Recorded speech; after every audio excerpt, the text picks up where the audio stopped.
കുരുമുളകിനൊക്കെ അടുത്ത വീട്ടിൽ കൊണ്ടുപോയി അവരുടെ മതിലോട് ചേർത്ത് കെട്ടിവെച്ചു. ഇനി മറിഞ്ഞു വീഴാതെ സംരക്ഷിക്കാം, അല്ലാതെ മാർഗമില്ല.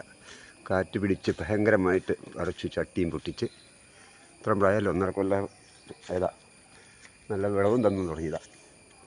അപ്പോഴാണ് കാറ്റിൻ്റെ കളി. എന്നയ്യാ.